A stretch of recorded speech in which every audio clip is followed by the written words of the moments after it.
Hey guys, what's up? Happy New Year!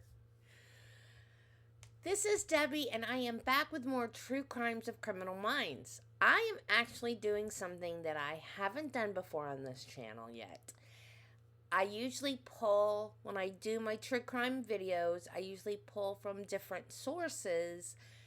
That's not what I'm doing today. What I'm doing today is reviewing a Netflix documentary. So I had already planned to do a video on this case because there was a similar case in Criminal Minds. It's an episode in season 4. It's episode 21 and it's called Shades of Grey. But I'll tell you about that a little bit later. What I'm going to talk about today is the Netflix documentary Who Killed JonBenet Ramsey. Now, the reason why I decided to talk about this is because of one of my favorite YouTube channels. That is Spidey's channel, and it is called The Behavioral Arts. He did 3 videos, one for each episode of the documentary. It's a 3-episode documentary, and in the second video, he has Chase Hughes on there with him from the behavior panel. I didn't watch the first episode. I watched the second and the third. He has Chase Hughes on there, which is a good friend of his, and an awesome member of the behavior panel.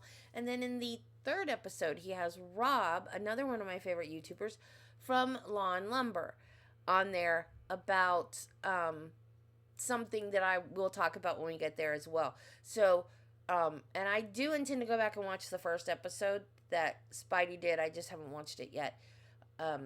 So, after you watch my videos, go watch those. It's a very good, very well done documentary. It is in favor of the family being innocent. And this case happened in the 90s. So I do remember when it happened, and over the years, my thought processes about this case have changed. And I think that's probably true of most everyone, unless they have some type of personal connection or there's like one piece of evidence. You know, sometimes you'll watch a case and you'll get stuck on like this one piece of evidence, and it's like, oh, but this one thing, you know. Kind of how I am in the Courtney Clenny case, guys, right? Like, that there's a collarbone in the way, you know? Like, you get hung up on this one thing and you make your mind up. But I think most people, because as more evidence comes to light, or not even evidence, but so much evidence was either not talked about or not released to the public, or even the public was lied to in this case. So it's looked at in a different way today than it was in the 90s. So it's a very good documentary. But if you happen to think that the family was involved, you're not going to like the documentary. So just putting that out there up front. So let's go ahead and get started.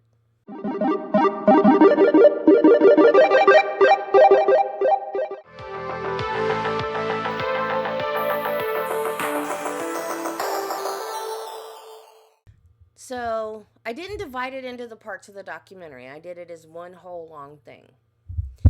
And it starts out by giving the basics of the case. And unfortunately, her mother, Patsy Ramsey, died of ovarian cancer before the documentary came out. But her father, John Ramsey, is still alive. And he's the main person telling the story of what happened in the documentary. It was Christmas Day, 1996. The family consisted of John and Patsy, their son Burke, who was 9 at the time, and their daughter JonBenet, who was 6. John was, I think, about 12 years older than Patsy. He was divorced, and he had 3 kids from a previous marriage, and they lived with their mom. So that night, it was Christmas. John, Patsy, and their 2 kids went out to dinner at a friend's house, and they came home around 9:30. And they went to bed around 10 because they needed to get up early the next day because they were flying to Michigan to have another Christmas with their family up there. Patsy went into that kitchen when she got up the next morning, and John said he heard her scream. Then she ran upstairs to check on JonBenet and saw that she wasn't in her bed. So she came back down, and then John went into the kitchen and saw her with the ransom note. And she said to him, she's gone. She's not in her bed. And John said, call the police. So she did.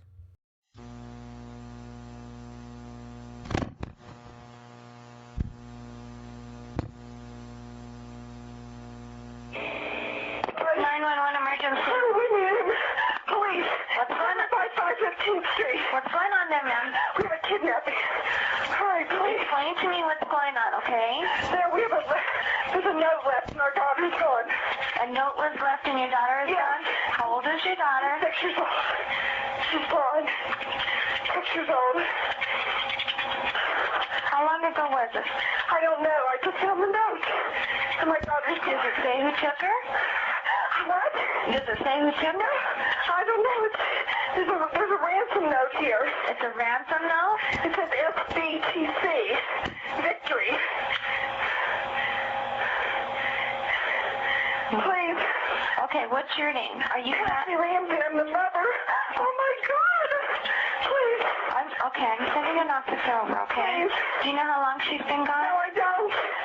Please, we just got out. Is she right here? Oh my God, please. Okay, come. There's somebody. I am, honey. Please. Take a deep breath away, okay? Hurry.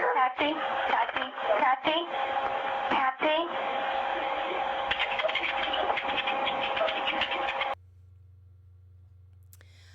I have heard for years that this 911 call is weird. Now, I don't know. I mean, so many times you hear the 911 call was weird, or they acted weird, or I mean, some of the times, yeah, you can agree with that, but other times, how do you know how you're going to react? Like, how do you know what you would say? How do you know, how are you going to tell someone your kid's missing? But, like she said, we have a kidnapping. Well, yeah, that's kind of weird. You know, I would say my daughter's missing, right? But she has a ransom note in her hand. So that's why she said we have a kidnapping, because she had a ransom note in her hand. But so she knows, or thinks she knows what it is, that it's a kidnapping. Most people think the first thing the police will think is that she ran away. And that's one of the first questions that they asked. And the other weird thing that I never thought was weird until I learned about distancing language was she said, I'm the mother, instead of saying I'm her mother. So I guess people believe that she should have said something along the lines of, my daughter is missing and I found a ransom note. But I'm not really sure what people really expected. Everybody said that call was so strange. Anyway, this is what the ransom note said.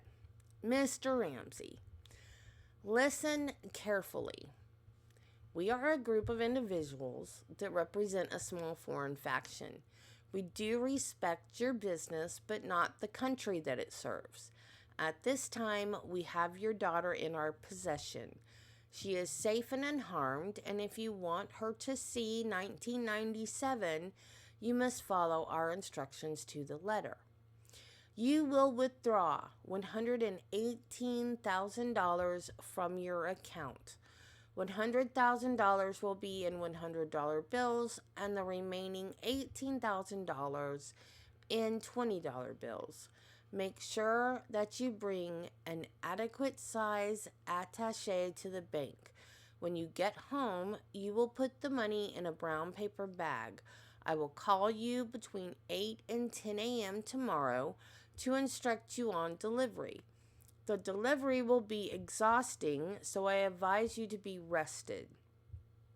If we monitor you getting the money early, we might call you early to arrange an earlier delivery of the money and hence an earlier delivery pickup of your daughter.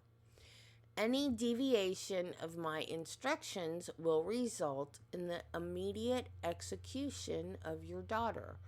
You will also be denied her remains for proper burial. The two gentlemen watching over your daughter do not particularly like you, so I advise you not to provoke them.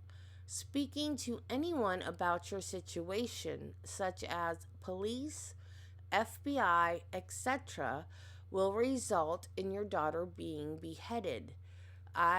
If we catch you talking to a stray dog, she dies. If you alert bank authority, she dies. If the money is in any way marked or tampered with, she dies. You will be scanned for electronic devices, and if any are found, she dies. You can try to deceive us, but be warned that we are familiar with law enforcement countermeasures and tactics. You stand a 99% chance of killing your daughter if you try to outsmart us. Follow our instructions and you stand a 100% chance of getting her back. You and your family are under constant scrutiny as well as the authorities. Don't try to grow a brain, John. You are not the only fat cat around, so don't think that killing will be difficult. Don't underestimate us, John. Use that good southern common sense of yours. It is up to you now, John. Victory. SBTC. Weird, right? The police also thought there was something strange about the ransom note. It was unusually long. It had a strange amount for the ransom itself, and it was attributed to an unknown organization. They also threatened to decapitate her if they didn't get the money rather than just killing her. It was too specific. After Patsy called 911, she called some friends who came over to comfort them. Now, right in the middle of all of this, I don't know, what would you call it? Fear, chaos, despair, waiting for the cops to come over to help them find their daughter. Number one, they should be frantically running all over the house trying to find their kid. Up to this point, they've just checked her bed. No. She is on the phone. She made 3 more phone calls to 3 more sets of friends to invite them over. And she played hostess. There were drinks served and hors d'oeuvres and they were acting like someone had died. Like it was a wake or something for someone who had died. What? They sent Burke to a friend's house. That seems like an okay thing to do. But this is not the time to have company. Dishes were washed. I mean, evidence was being disturbed. They were eating, they were talking, people were everywhere. They weren't looking for her. They were, what the heck? I don't know. I guess different kinds of people handle different situations in different ways, but I wouldn't be inviting friends over if I just found a ransom note saying that my daughter was going to be decapitated. And the police also thought it was more an atmosphere of someone had died, not someone had been kidnapped. There was no urgency to find a missing child. 2 detectives showed up, and there was no discernible crime scene whatsoever. JonBenet's bedroom was on the 2nd floor, and it was on the other side of the house from her parents and 1 floor down. The house had an attic, but they had turned the attic into a loft bedroom kind of a thing for the master bedroom. So the master bedroom was on the very top floor that had been renovated, and then hers was on the next floor, but it was way on the other side of the room. On the other side of the house. So her room was on the other side of the house, 1 floor down. So had someone taken her from her bed, they probably wouldn't have heard it. And the ransom note had been found in the kitchen. There was a stairwell that went from the upper floors down to the kitchen, and that was where it was found, in the kitchen near that stairwell. The Boulder police were inexperienced with that kind of crime because there had only been 5 murders in Boulder, if you counted that one as being the 5th. So at this point, they don't even know that they have a murder on their hands. They think it's a kidnapped child. Bob Whitson is a retired Boulder detective, and he was also interviewed for the documentary. He got the handwriting samples from John and Patsy so they could match them against the ransom note. They had a forgery detective in the Boulder Police Department named Jeff Kithcart. He did his handwriting analysis as part of his work. He was given the handwriting samples from John and Patsy. He said in the notebook that contained the samples of Patsy's writings, he found a page that appeared to have a first draft of the ransom note on it. And I mean, we've known for years the ransom note was written on stationery that was taken from the house. And I've always found that to be odd. Because usually if they're going to kidnap you, they don't want to spend the time writing the note in the house. They have it ready to go so they can just grab you and leave the ransom note, right? I mean, that would be the logical way to kidnap someone. You don't want to get caught in the house writing, especially one that long, right? That was always weird to me. And I thought, well, then she must have done it. The paper came from inside the house. The handwriting matched, because we were told for years that the handwriting matched. But wait. They were out of the house for 3 whole hours. So that would have given whoever did it plenty of time to write that long note. The FBI was called in because it was technically a kidnapping.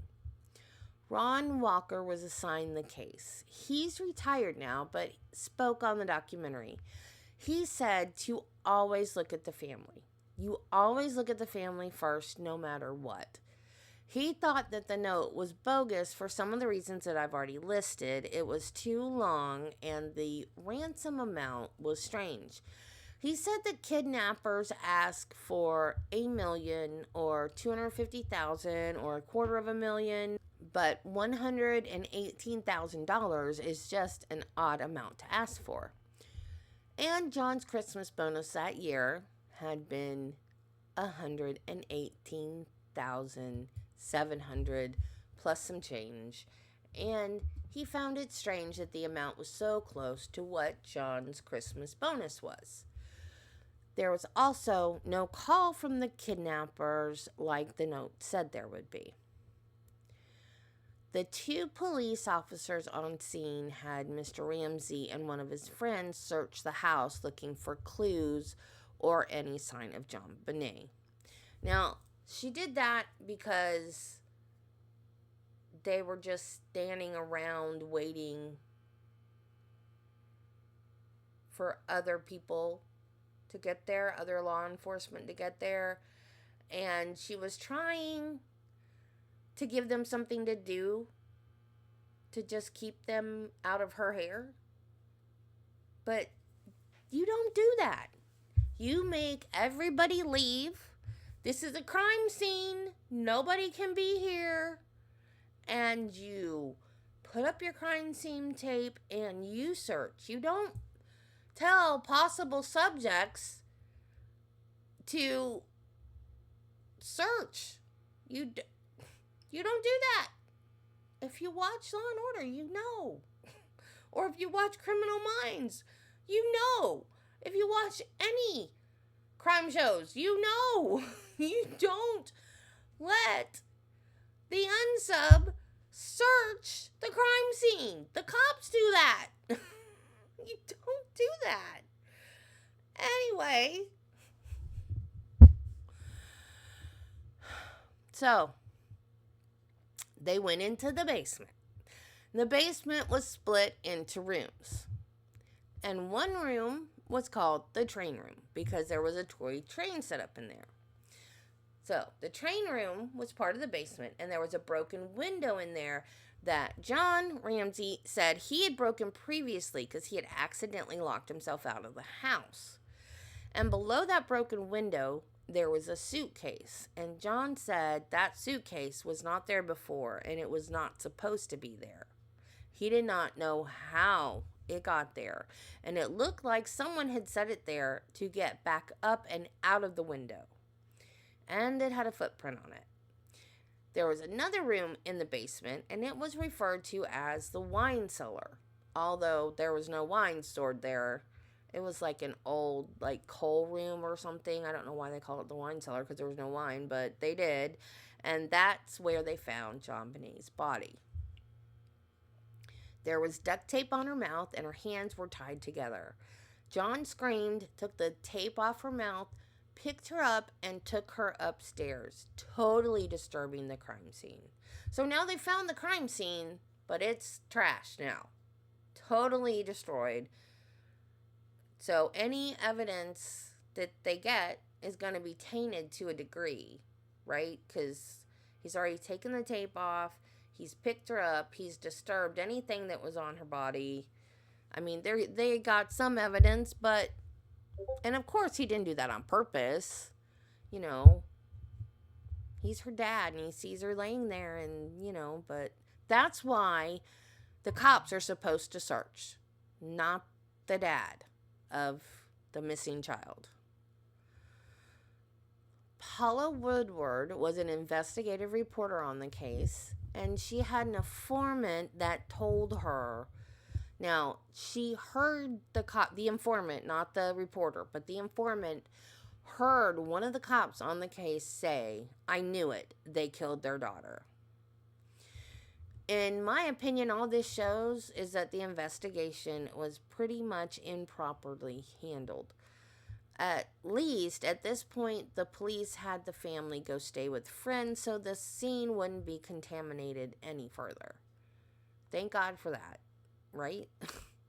I mean, they should have done that from the beginning, but Charlie Brennan was an investigative reporter for the Rocky Mountain News at the time.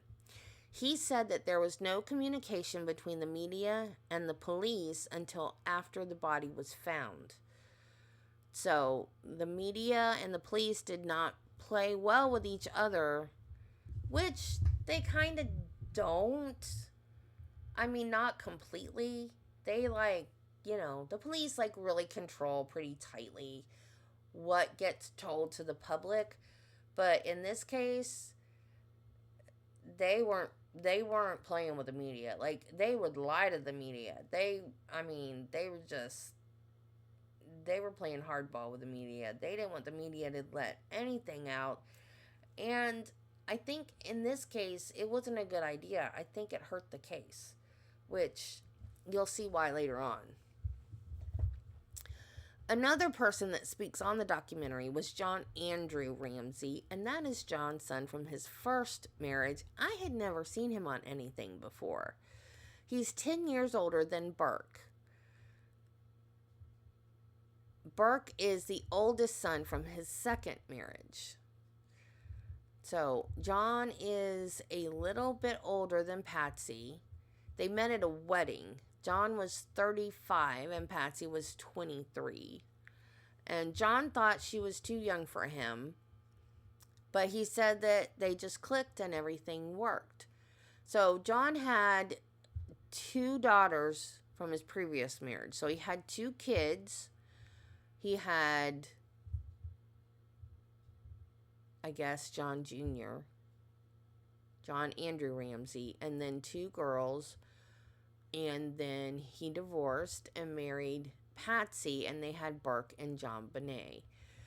Unfortunately, one of his daughters, Beth, was killed in a car accident when JonBenet was 1.5 years old.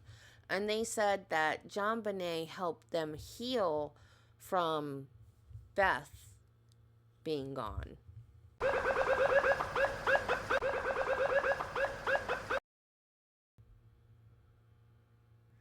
JonBenet's autopsy showed that her cause of death was either traumatic brain injury or strangulation.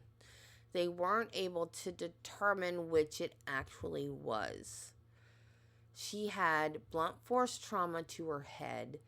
Her wrists were tied with a white cord. The same cord was tied to a broken paintbrush from Patsy's painting supplies, and it was used as a garrote to choke her. A garrote it's a tool to choke someone. It is put onto a cord or a rope. It's some type of device that gives you leverage to where you can twist and it will make it tighter, but then you can very easily let off the pressure. So you can cause someone to pass out and then revive them by letting go of the pressure. So it's a very, very sick type of a weapon to use. It's more of a torture type of a weapon. So the garrote was made from a broken paintbrush from Patsy's painting supplies. And I don't think that means that Patsy did it. I think it means that whoever did it saw Patsy's painting supplies and grabbed the paintbrush and broke it and did it. This is heavy, y'all. I didn't have problems when I was writing it. JonBenet's hair was in the knots on the garrote, and her fingerprints were in her own neck from trying to get the garrote off. A baseball bat was found outside the house, and a mag light that did not belong to the family was found in the kitchen. There were microscopic fibers from the paintbrush found inside of her.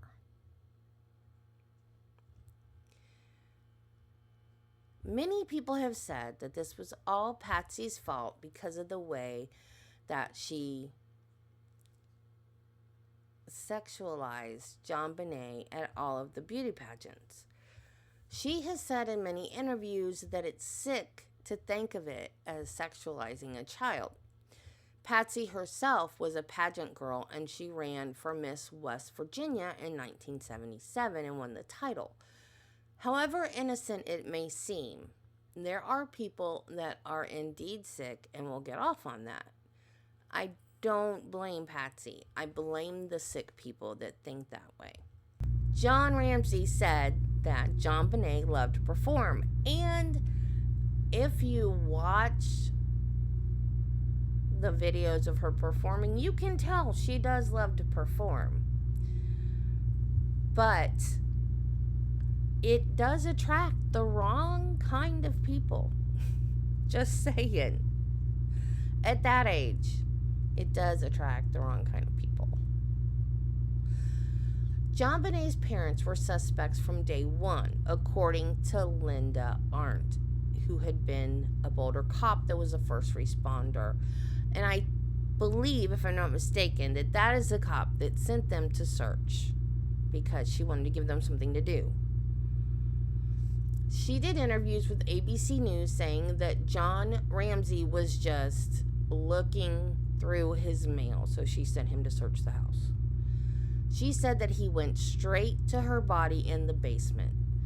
She told ABC that she just knew that he was guilty of killing his daughter. John Ramsey got a call from someone that he knew advising him to get a lawyer.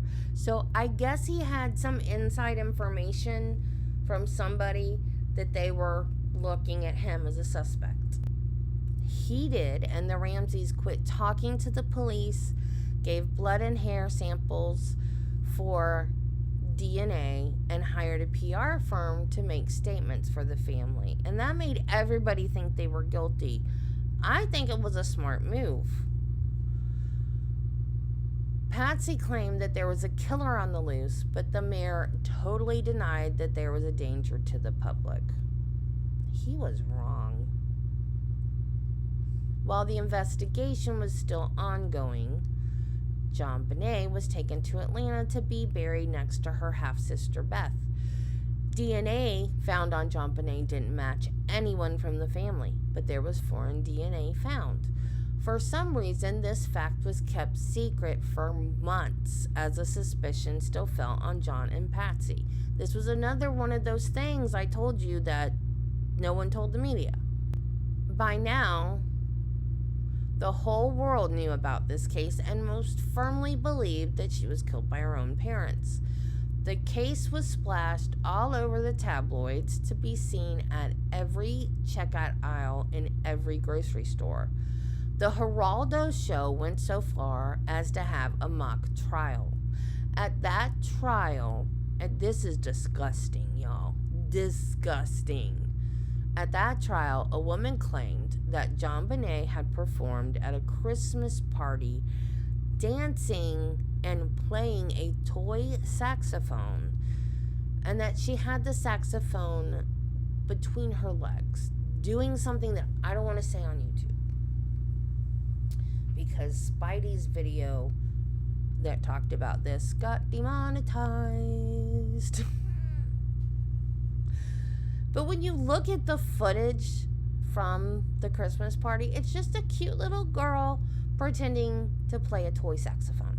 It's completely innocent. There is nothing inappropriate at all. She's in a cute little party dress playing a toy saxophone.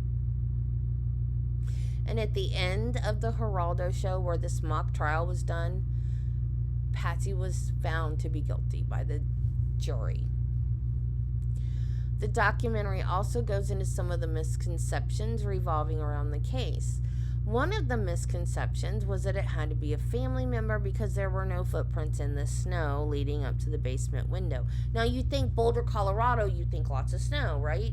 Well, there were patches of snow in the yard. There was no snow under that basement window. So there were no snow to have footprints in. There was just grass there, so there were no footprints there. Another misconception was that John Ramsey was able to fly JonBenet's body to Atlanta in his jet. So it sparked a debate. Like, everyone was like, how cold-hearted do you have to be to fly your jet with your dead daughter's body when you killed her? He had to have, because you can't concentrate to fly a jet if you're distraught over your daughter's being killed. He didn't even own a jet. So that never even happened. On January 15th, the results of the DNA came back, and it was not leaked to the media. The handwriting analysis results came back that the ransom note was not written by Patsy. However, that was leaked to the media incorrectly, that it was a match. The Ramseys were certainly convicted in the court of public opinion. There was a civil suit involving a former detective on the case, Steve Thomas. Part of his deposition is in the documentary. He chooses his words carefully. He believes that Patsy killed JonBenet in a fit of rage. He says that JonBenet wet her bed and Patsy took her to the bathroom to clean her up, and in a fit of rage slammed her head against the bathtub, killing her. He thinks that she then staged the kidnapping to cover up the crime. However, the evidence doesn't match the scenario. She was alive when she was strangled. John said that Patsy had just found out that she was in remission from ovarian cancer. She was grateful to be alive. Something as trivial as wetting the bed wouldn't have sent her into a rage. And the guy also said that ex-cop Steve said that he doesn't think that she meant to kill her. Why would you slam somebody's head into a bathtub if you didn't mean to kill them or seriously hurt them at least? She's a 6-year-old kid. You slam a little bitty 6-year-old down hard on a bathtub, you're going to seriously injure them. I just don't buy it. Kids wet the bed. I don't buy that story at all, or why that man thinks that. That just doesn't make any sense to me.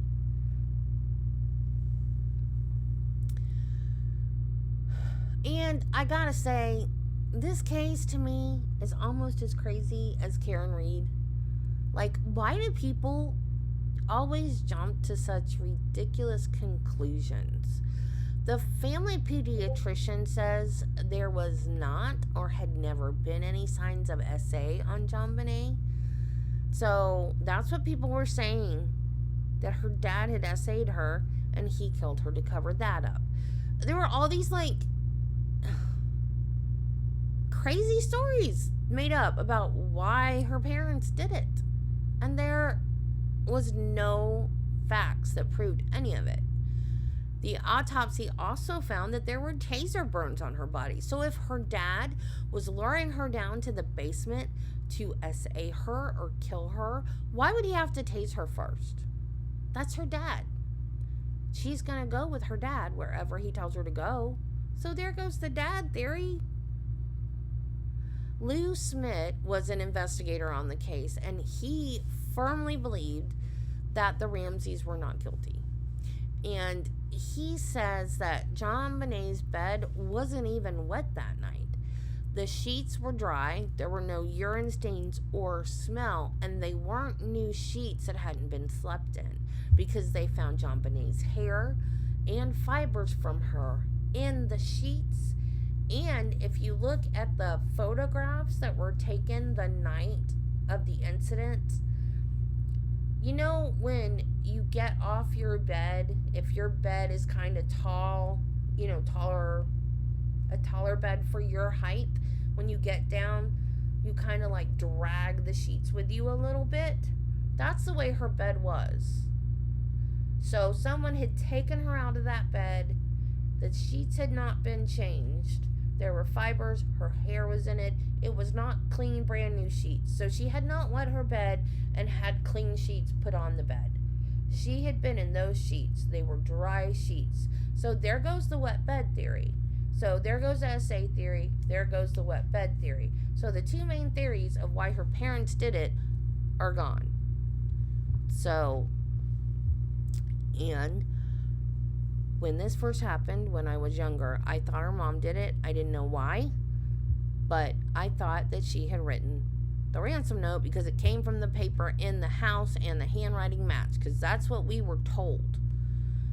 And then I thought, well, maybe she was forced to write it. Maybe they stood there at gunpoint and forced her to write it, and she was afraid to say anything. But now I believe that that was not the case, that they didn't do it. Lou Smith also found out that there was rope left behind in a guest bedroom, that the rope did not belong to the Ramseys. Sources said that the grate that someone would have had to squeeze through to get access to the basement window was too small for a grown adult to get through.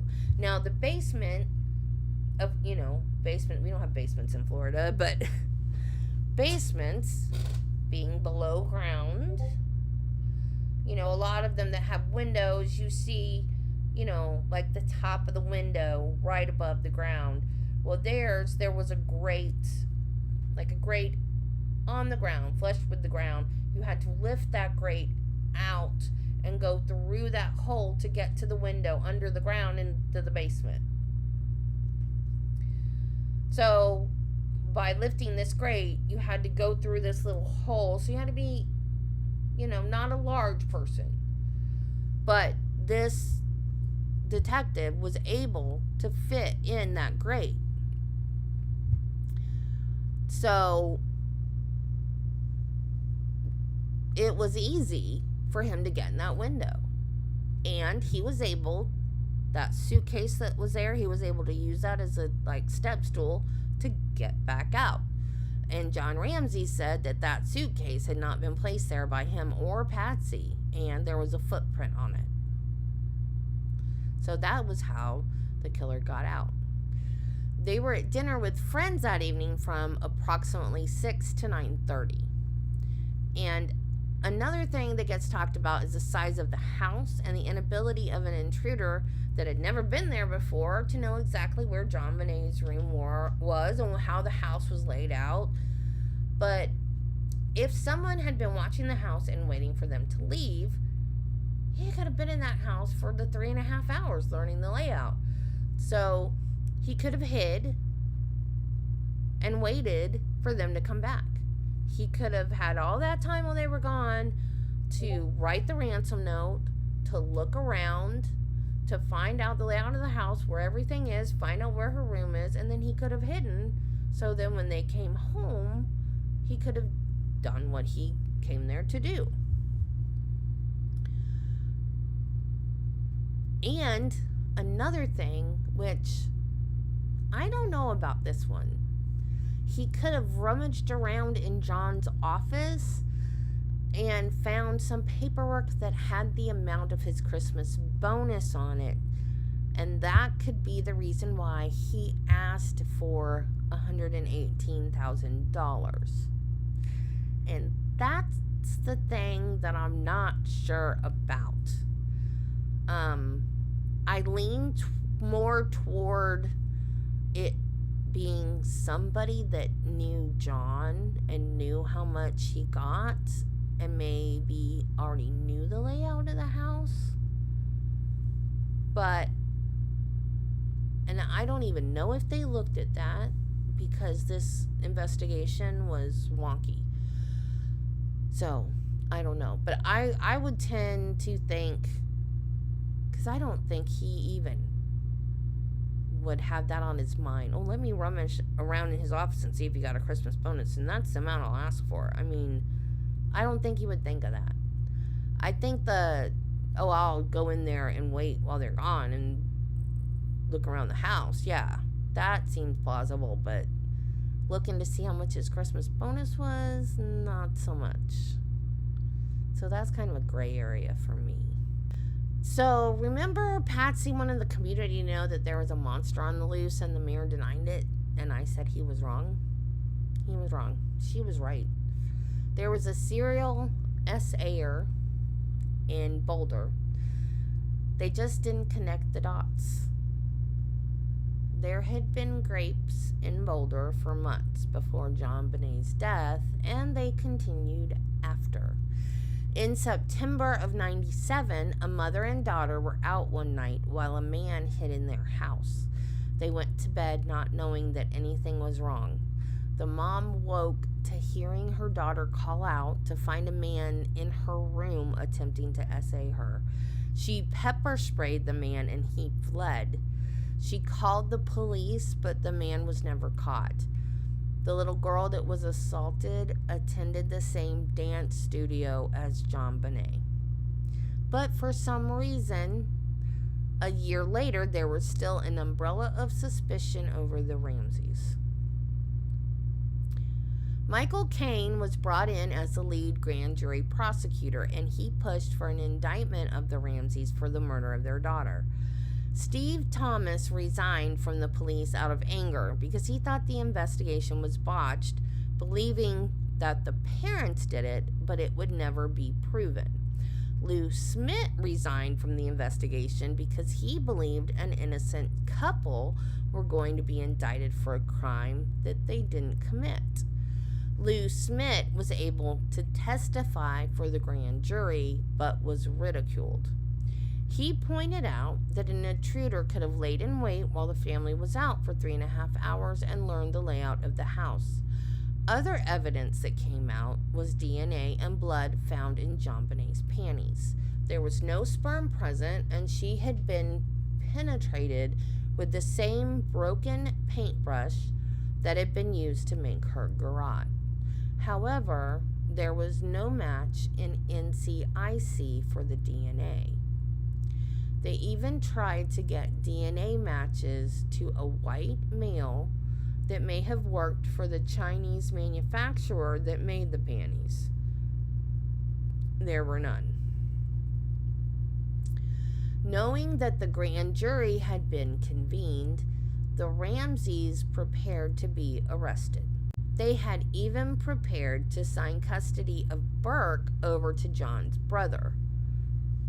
The grand jury voted to indict, but the district attorney declined to try the case because he didn't believe that there was enough evidence to get a conviction.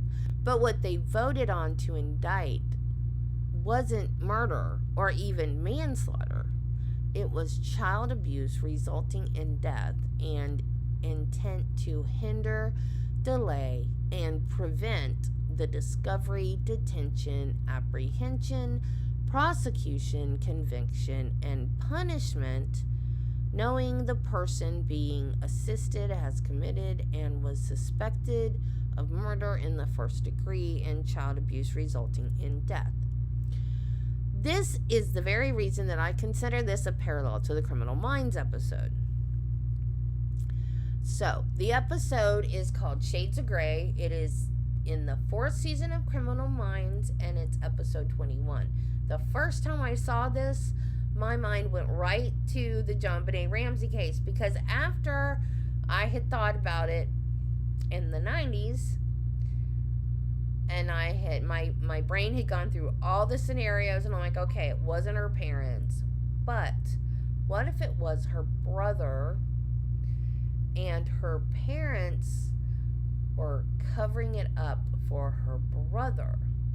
Because I didn't know all of the details about how she died.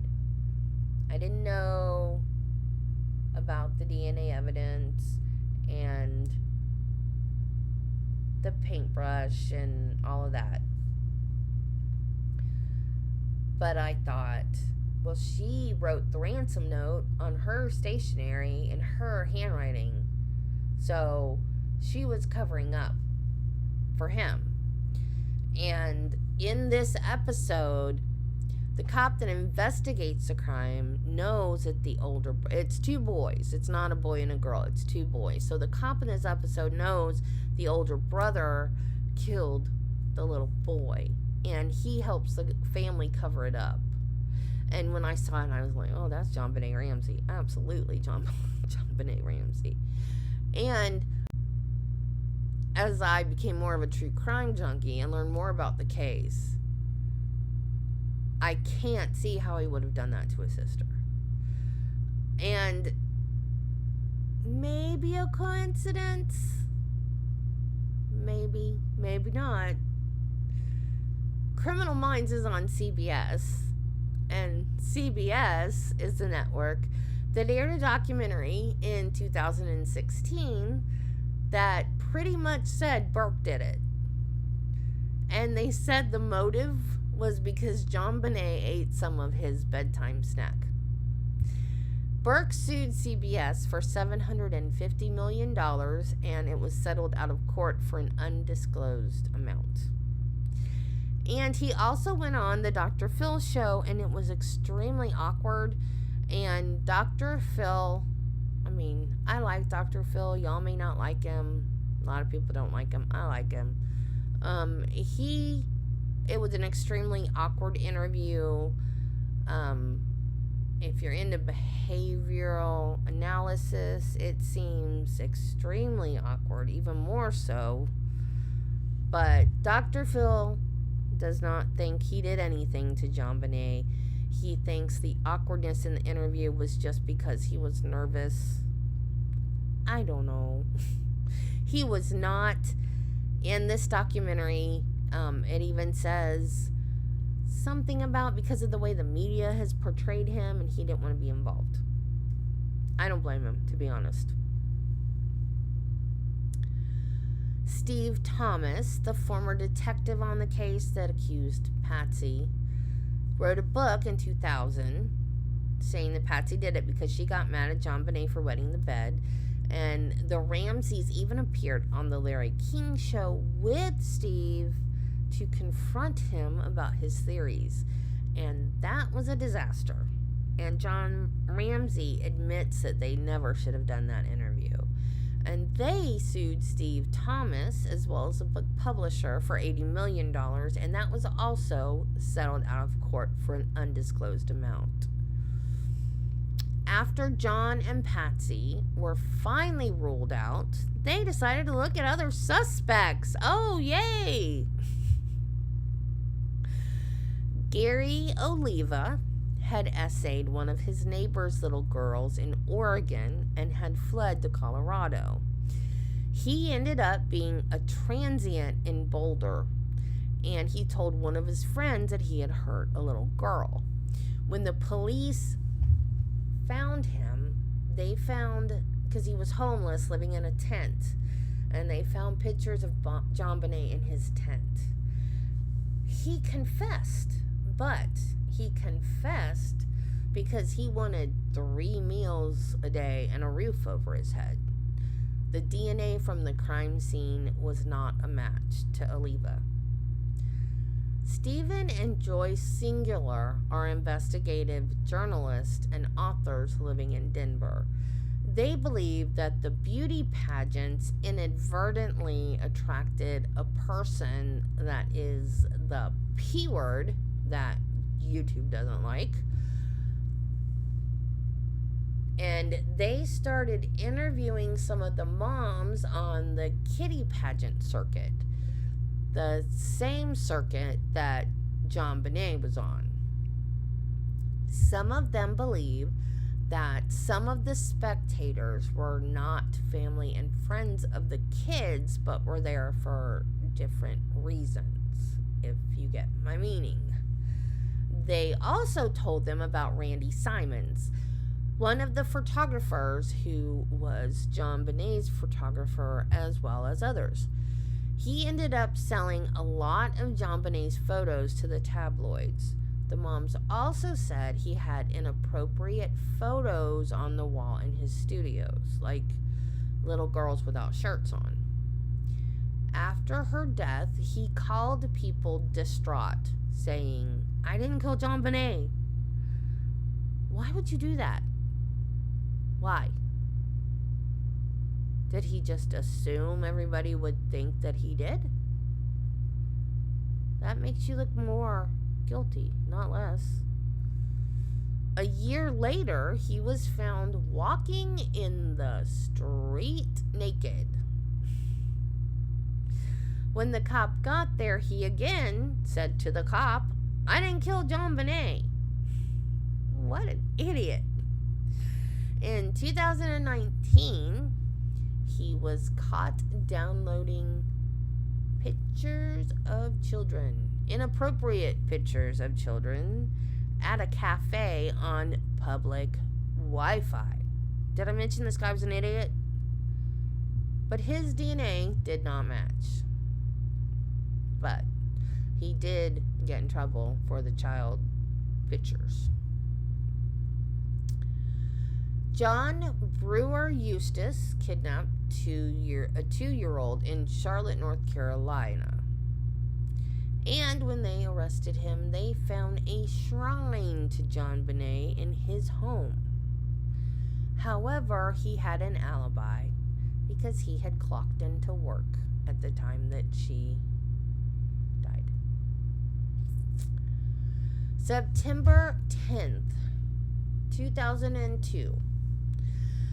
Michael Tracy, who was a journalism professor at the University of Colorado, was contacted by someone named Daxis, D-A-X-I-S, Daxis. That's all he knew him by.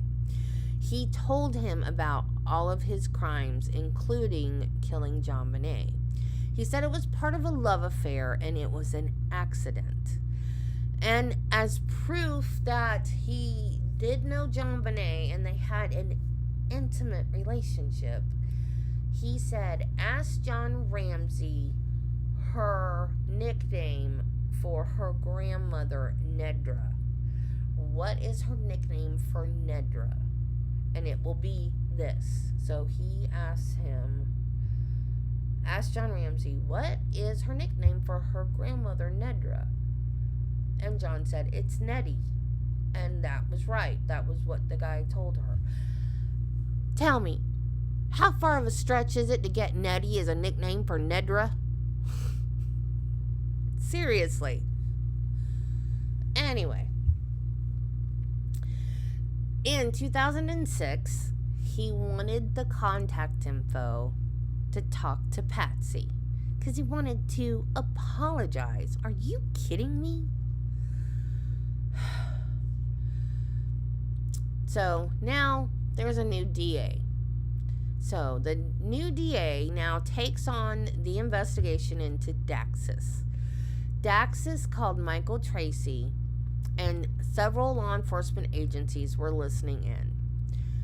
He called, this part is so disgusting, y'all. He called the garrote a special necklace. That's all I want to say about that. That's just, remember I told you about the tightening and the loosening and the conscious and the okay. I so hope that was not true. And that was the most disgusting thing. That whole conversation was the most disgusting thing I have ever heard in my life. And I hope all the things he said that he did to her in the past and that night were not true, because that man, I cannot tell you all of the horrible things I wish happened to that man. It's disgusting. He brought a flashlight with him, and apparently it had duct tape on it. And he says he accidentally asphyxiated her, and he took the tape off of the flashlight and he put it over her mouth. And he didn't know if she was completely gone or not. So he hit her on the head with the flashlight. And then he left out the same window he used to get into the house. If he didn't know she was dead, why didn't he just leave her in case she was alive? It makes no sense. So they decided to try to catch him by getting him to call Patsy. So Patsy is now on her deathbed. The cancer has come back and she is dying. So they tell her what's going on, and she thinks that she is going to get to hear the killer of her daughter being caught. And he never called.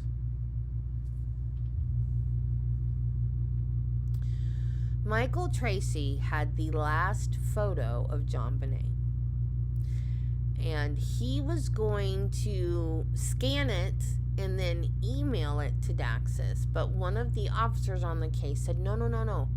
Tell him you're going to send him the original. So he told Daxis he would send him the original.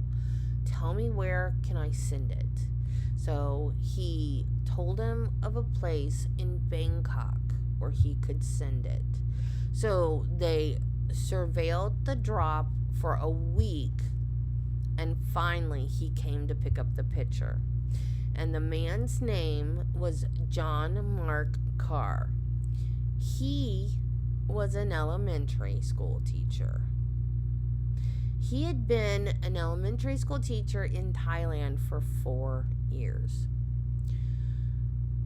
He was arrested on August 12th in 2006.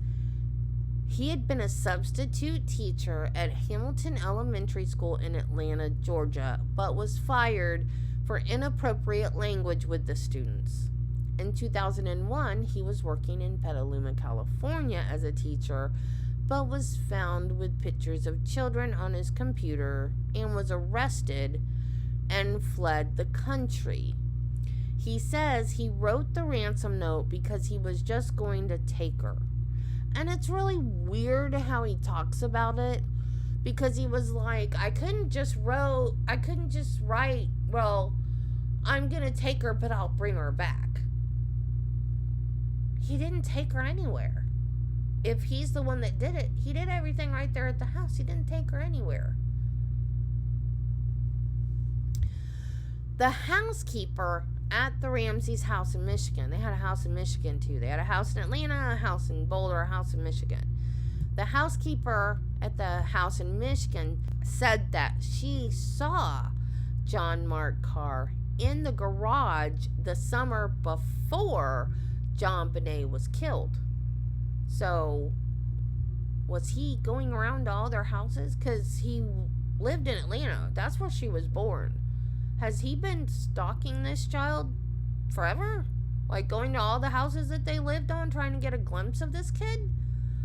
But, again, the DNA didn't match. So they had to let him go. Now, there's a question as to whether or not the DNA that was tested is contaminated. John Ramsey says there was more evidence that wasn't tested for DNA. On April 28, 2022, the Ramsey family petitioned the governor to sample and retest the DNA, and they want it tested against public genealogy websites. And I don't know if you guys know about the Golden State Killer case, but in the Golden State Killer case, he went on for decades. They actually thought at one time that it was 3 different people, because he went from being the Vasila ransacker to the East Side rapist to the original Night Stalker, because he escalated from peeping Tom and burglar to rapist to SK. So they thought they were dealing with 3 different offenders, and it turned out when they sent the DNA to a genealogy website, it was all one guy. And then they Michelle McNamara coined him the Golden State Killer. She put it together before she died. She died unexpectedly in her sleep of a heart condition. She put it together before she died that it had to be the same person, and then they used the genealogy site after she died. And that's how they caught him, by finding a relative of his. And so now John Ramsey wants to do the same, wants the DNA retested and wants it done with a genealogy site. And I think that's a really good idea, because I think one of these guys that had the pictures of her up everywhere, I think that there's some weird stuff going on with some of them, but I think that they need to be looked into further. And I think one of them, or maybe even another one, someone they haven't looked into yet, could be the killer. So I've always said when I get to heaven, I'm going to ask Jesus who killed JonBenet, because I really want to know. In 2023, CBI cold case reopened, but they won't say if they're retesting the DNA. And I don't know why. If they're going to start being like this again, you know, like they were when it happened, not letting the public know stuff. Why? I don't know. What do I know? I'm not a cop. I don't know how investigations work, but I don't feel like keeping stuff from the public is a good idea. Lou Smith died of cancer in 2010, but his adult children are still working on the case. So that is what I learned by watching the documentary on Netflix about JonBenet Ramsey. And I was surprised. Because pretty much I'd heard about John Mark Carr. I had not heard about the details about his part of the case. I don't think I had heard the stuff about the grand jury voting to indict. That surprised me. Also, it surprised me that the DA declined to indict with the jury voting to indict.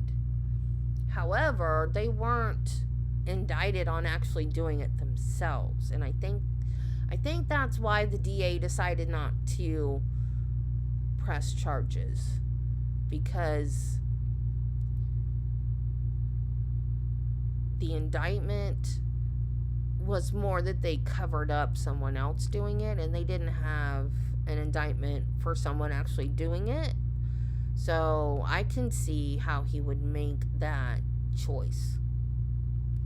But Rob, Lawn Lumber, says that hardly ever happens. And I can understand why that would be true as well. So, I hope you enjoyed this. It's just my mad ramblings and thoughts on a cold case. And that's it. This is my ramblings about a cold case. So, next week we have some live hearings and we might have a trial. Jason Chen, State of Tennessee versus Jason Chen should start next week. And there's a Karen Reed hearing and a Courtney Clenny hearing and a Brian Walsh hearing. So we got a lot of live stuff happening next week, and I've been working on this video for a while, and I wanted to get it out there and done before we have all of our live stuff to work on next week. So remember, be kind to people, love your family. Jesus loves you, and so do I. And I will see you in the next one, or I will see you live next week. Bye, guys.